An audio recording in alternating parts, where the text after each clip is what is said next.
Il était une fois un projet fou entre monsieur Kazuo Honda et un ingénieur moteur de talent qui n'est autre que monsieur Fujimori. Il était une fois la Honda RC30.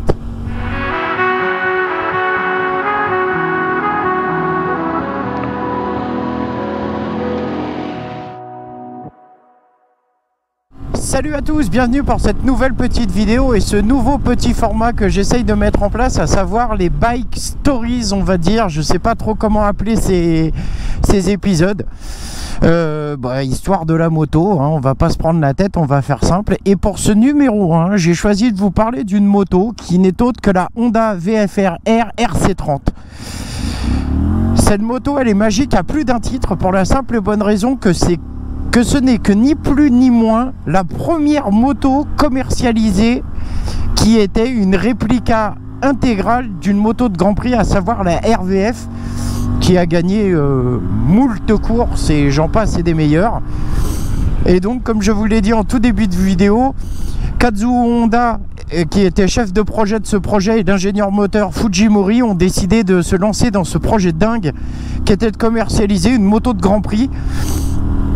Ils ont réussi et ils ont sorti la Honda RC30. La Honda RC30, qu'est-ce que c'est à part une œuvre d'art? Je dis une œuvre d'art pour la simple et bonne raison que la moto était assemblée à la main. Il n'en était produit qu'à peine une dizaine par jour. Les carénages étaient faits à la main dans un nouveau composite qui était un mélange entre du plastique allégé et du carbone. Qui s'appelait le c'était Fiber Reinforced Plastic, FRP. Donc ce qui faisait que ça coûtait très cher. Les bielles étaient en titane, puisque à l'époque Honda avait quand même racheté à l'aviation tout un stock de pièces en titane, donc ils avaient de quoi faire de la fonderie avec ça. Bref, les bielles étaient en titane, elles permettaient de gagner 500 grammes par bielle, donc 200 grammes sur un vélo complet.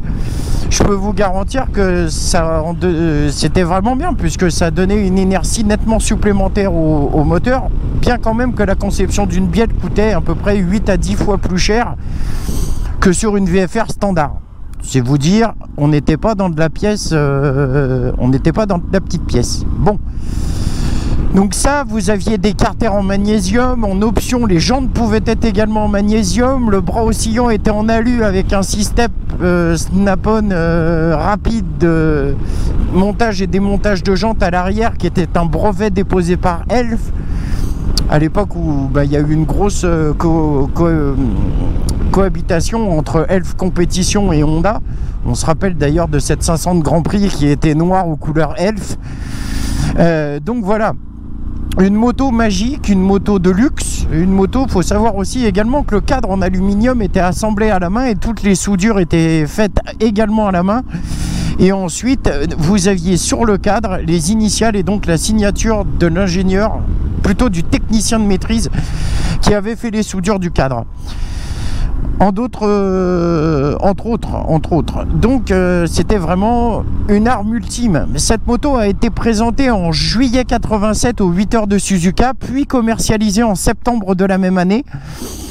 Cette moto a permis aux écuries privées de s'illustrer dans énormément de compétitions. La Honda RC30 cumule plus de 60 titres en endurance, en superbike, en catégorie légende sur le célèbre tracé de l'île de Man qui n'est autre que le Tourist Trophy. Des records ont été établis avec elle sur le circuit du Nürburgring avec Helmut Dar qui était quand même le prince du Nürburgring, hein.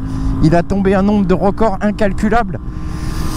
Donc voilà, cette moto, c'est vraiment une moto de légende qui pour moi a marqué l'histoire de la conception moto. Ça a été quand même la première hyper sport à mon sens, puisque comme je vous dis, elle était directement calquée sur la RVF qui avait elle aussi réussi à s'illustrer dans un grand nombre de compétitions et de championnats.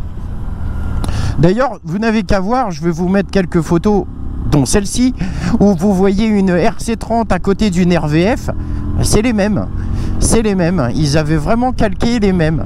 Les différences notoires, bien évidemment, parce qu'on ne pouvait pas faire tout ce qu'on voulait. On était à 169 kg pour la RVF de compétition contre 189 pour la RC30. Mais bon, que nenni les mecs qui à l'époque avaient le plaisir de pouvoir se débourser une fortune, à savoir qu'aujourd'hui en pièces de collection, une RC30 en bel état se monnaie entre 15 000 et 30 000 euros pour certaines. C'est vous dire, c'est juste des prix complètement hallucinants. Mais bon, l'excellence, peut-être, certains diront, l'excellence n'a pas de prix. Mais bon, ça fait quand même un peu mal au boulasse. Hein. À l'époque, je crois, je veux pas raconter de bêtises, je crois qu'elle était à 88 000 francs. Ce qui fait que vous pouviez vous payer quand même deux gros GSX-R 1100 un peu préparés. Autant vous dire que ça faisait un peu de monnaie à poser sur la table. Nous, en France, on a eu la chance, je crois, d'avoir 600 exemplaires en France. Il y en a eu 4700 produits en tout. Le Japon s'en est gardé 1000 pour lui et tout le reste a été divisé entre la Suisse, l'Autriche, l'Allemagne, l'Angleterre, les États-Unis. Bref, tout un tas de pays qui ont pu commercialiser cette machine de rêve. Et je peux vous dire que j'ai eu la chance une fois d'en voir une en vrai. Certains diront, bah ouais, c'est une moto. Non, il y a autre chose. Quand on la voit, ça, on imagine tout de suite le circuit qui va avec. Hein. Elle n'a pas le... Aujourd'hui, si vous voyez une GSX-R, une R1, ou toutes ces machines quand même qui sont issues avec des technologies de pointe, il n'y a pas cet appel, c'est assez particulier. Moi, je vous dis, j'ai eu la chance d'en voir une fois dans ma vie. Et son propriétaire m'a gentiment laissé poser mon cul dessus. Et je peux vous dire qu'il y a vraiment... C'est quelque chose, hein. Il y a pas à dire. Bref, voilà, je voulais vous parler un petit peu de cette moto. Qu'est-ce que je peux vous dire d'autre dessus? Les caractéristiques de base, nous sommes sur un 4 cylindres en V, 4 temps, double abracam en tête, 4 soupapes par cylindre. C'est un moteur qui est incliné à 90 degrés, hein, c'est ce qui permettait apparemment aux usines HRC de développer le maximum de puissance de ce V4. En parlant de puissance, c'est une moto qui, à l'époque, était extrêmement puissante, mais rien comparé aujourd'hui par rapport à ce qu'on nous sort des 200 chevaux, 250, 330 chevaux pour la H2R. Mais à l'époque, dites-vous bien que cette machine, quand même, sortait de concession en France à 118 chevaux. Elle a été bloquée à 77 chevaux pour le Japon. C'est quand même bizarre, sans faire de mauvais jeu de mots, qu'ils aient autant bridé une moto là-bas. C'était une blague de merde, mais il fallait que je la fasse. Donc c'est vous dire que ça, qu'est-ce qu'on avait d'autre? Oui, il y a eu aussi des rumeurs comme quoi elle avait été bridée en France à 91 chevaux. Moi, sur les fiches techniques que j'ai vu du 91 et du 118 chevaux.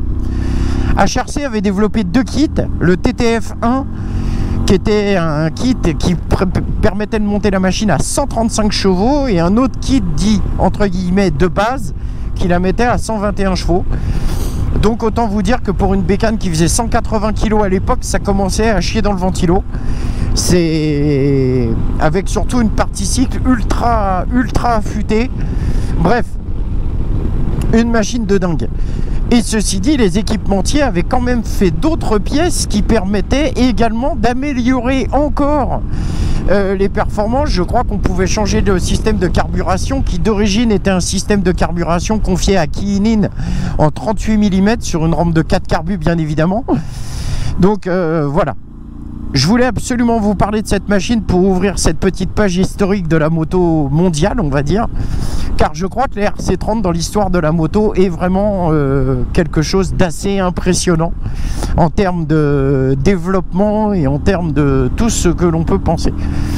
Bref, voilà, bah écoutez, j'espère que cette petite page historique moto vous aura plu.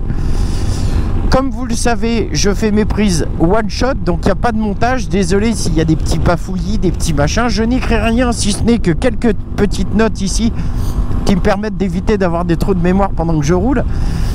Mais bon voilà, quand on s'intéresse un peu à la moto, c'est des choses qui, à mon sens, il faut savoir. Ça changera pas la face du monde de le savoir, on se couchera pas forcément moins con, mais quand on a cette passion qui coule dans nos veines, il y a des pages que l'on ne peut pas oublier et surtout que l'on ne peut pas omettre de connaître. Ce n'est pas possible. Voilà, bah écoutez, comme je vous ai dit, je réitère mes propos. J'espère que ce petit format vous aura plu. Si des fois vous en voulez d'autres, n'hésitez pas, hein. Il y a un prochain opus qui arrive et qui sans doute en intéressera plus d'un et J'en vise un spécialement du doigt, il se reconnaîtra. C'est bien sûr l'histoire du 1200 VMAX de chez Yamaha, qui elle aussi a une histoire quelque peu atypique. Voilà, en attendant, moi je vais continuer ma petite balade avec ce froid complètement hallucinant, parce que franchement il fait froid, je crois qu'on doit être à moins 2 degrés là. Donc en roulant je peux vous dire qu'il fait frais. Je suis pas trop mal équipé, donc ça devrait bien se passer. Et une petite balade dans ma vallée de Chevreuse. Je dis ma vallée de Chevreuse parce que je vais finir par la connaître par cœur, mais bon, elle est tellement agréable.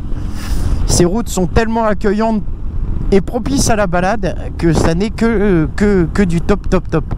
Mais écoutez, ce que je vais faire en rentrant dans Millon-la-Chapelle, j'attends un tout petit bout de ligne droite, car je ne peux clôturer une vidéo sans un rituel qui est incontournable, à savoir ici.